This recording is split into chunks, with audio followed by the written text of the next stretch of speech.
धम्म संहिता YouTube channel के सभी दर्शकों को जय भीम, नमो बुद्धाय। मैं एडवोकेट दिलीप काकड़े हमारे प्रबोधनात्मक धम्म संहिता यूट्यूब चैनल में आप सभी दर्शकों का तहे दिल से स्वागत करता हूं।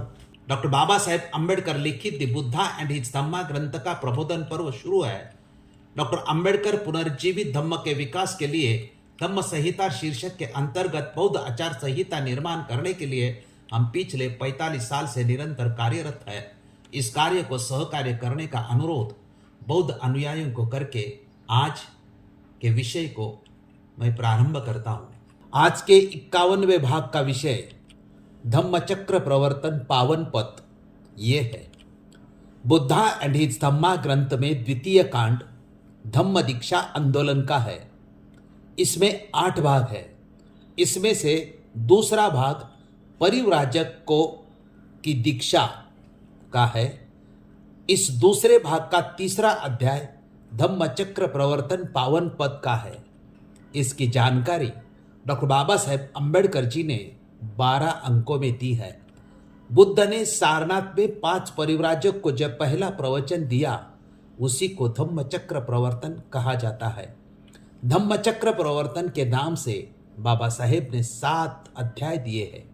इस 7 अध्याय में बुद्ध ने 5 परिव्राजक को अपना धम्म समझाया है।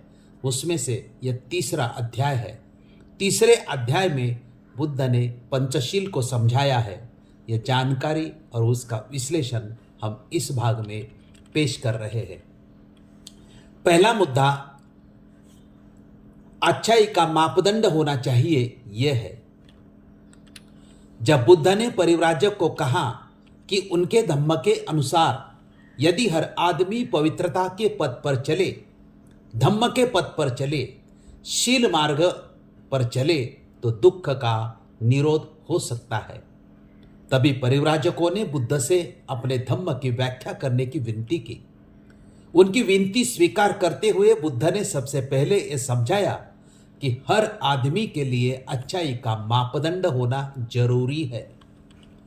डॉक्टर बाबा साहेब अम्बेडकर बुद्धा और उनका धम्म ग्रंथ में इस बारे में लिखते हैं कि परिव्राजकों ने तब बुद्ध से अपने धम्म की व्याख्या करने की प्रार्थना की। बुद्ध ने इसे स्वीकार किया। उन्होंने सबसे पहले उन्हें पवित्रता का पथ यानी विशुद्धि मार्ग ही समझाया। उन्होंने परिव्राजकों से कहा कि कोई भी आदमी जो अच्छा बनना चाहता है उसके लिए यह आवश्यक है कि वह कोई अच्छाई का मापदंड स्वीकार करे। यह विशुद्धि मार्ग की शिक्षा है। दूसरा मुद्दा अच्छे जीवन के 5 मापदंड यानी पंचशील का है। बुद्ध परिव्राजक को अच्छा आदमी बनने के लिए जीवन के 5 मापदंड बताते हैं। इस 5 मापदंड को ही पंचशील कहा गया है। यही पंचशील आदमी के अच्छाई के मापदंड होने का दावा किया बुद्ध ने किया है।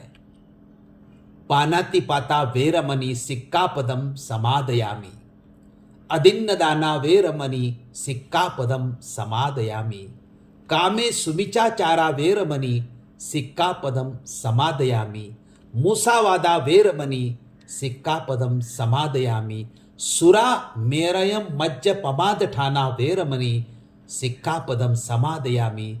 यही 5 शील पाली में बुद्ध ने बताए हैं। डॉक्टर बाबा साहेब अम्बेडकर बुद्ध और उनका धम्म ग्रंथ में इस बारे में लिखते हैं कि बुद्ध कहते हैं कि मेरे पवित्रता के पथ के अनुसार अच्छे जीवन के 5 मापदंड है। 1. किसी प्राणी की हिंसा न करना। 2. चोरी न करना अर्थात दूसरे की चीजों को अपनी न बना लेना। 3. व्यभिचार न करना। 4. असत्य न बोलना। 5. नशीली चीजें ग्रहण न करना। यह पंचशील है। तीसरा मुद्दा है कि पंचशील को क्यों स्वीकारें, इसकी क्या जरूरत है।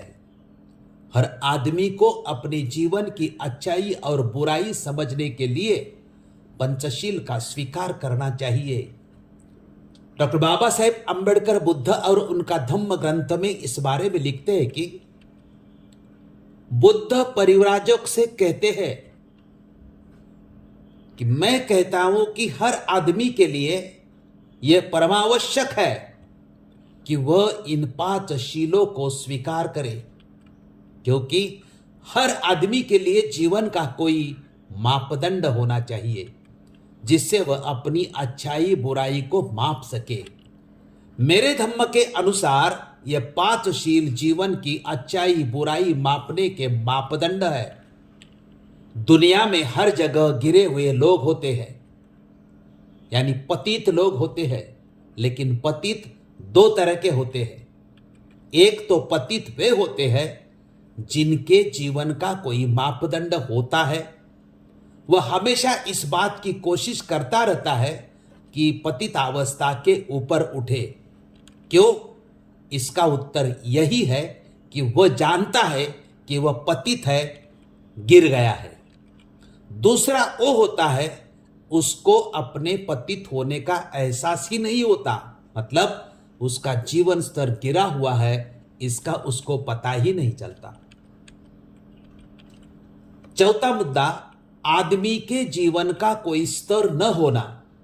यह है, आदमी के लिए जीवन सुधार का मापदंड होता है तो उसके आधार पर जीवन का स्तर समझ सकता है, लेकिन कोई मापदंड ही नहीं होगा तो जीवन का स्तर ही समझ नहीं आएगा। इसलिए आदमी के जीवन सुधार का स्तर होना या नहीं होना, इसमें क्या अंतर है, यह समझना चाहिए। डॉक्टर बाबा साहेब अंबेडकर बुद्ध और उनका धम्म ग्रंथ में लिखते हैं कि बुद्ध कहते हैं आदमी के लिए जीवन सुधार का कोई मापदंड होने और न होने में यही बड़ा अंतर है।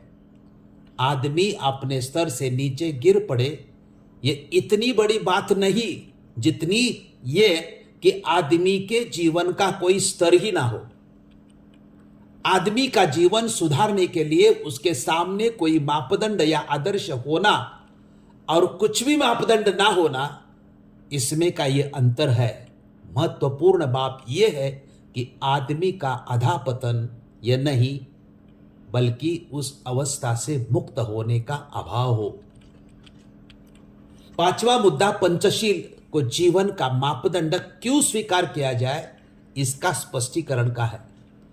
बुद्ध का कहना है कि पंचशील को ही जीवन का मापदंड स्वीकार करना चाहिए। बुद्ध इसका स्पष्टीकरण भी देते हैं।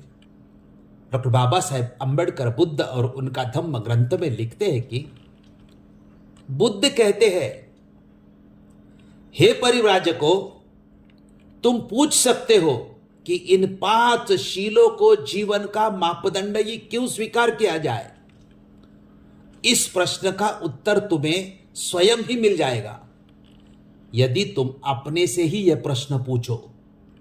क्यों यह शील व्यक्ति के लिए कल्याणकारी है, और साथ ही यह भी पूछो क्या इन शीलों का पालन करना समाज के लिए कल्याणकारी है। यदि इन दोनों प्रश्नों का तुम्हारा उत्तर स्वीकारात्मक है तो इससे यह सीधा परिणाम निकलता है कि मेरे पवित्रता के पथ के ये 5 शील इस योग्य है कि उन्हें जीवन का सच्चा मापदंड मान लिया जाए। सारांश और अनुमान, धम्मचक्र प्रवर्तन पावन पथ इस भाग के मुद्दों का अध्ययन से ये अनुमान निकलता है कि आदमी के जीवन सुधार के लिए पंचशील ये मापदंड होने चाहिए। ऐसा संदेश बुद्ध ने दिया है, उसी को सभी ने स्वीकार कर अपना जीवन सुधारना चाहिए। धम्मचक्र प्रवर्तन पावन पथ इस भाग की जानकारी और स्पष्टीकरण सुना और देखा, उसके लिए सभी दर्शकों का आभार व्यक्त करता हूँ। धन्यवाद।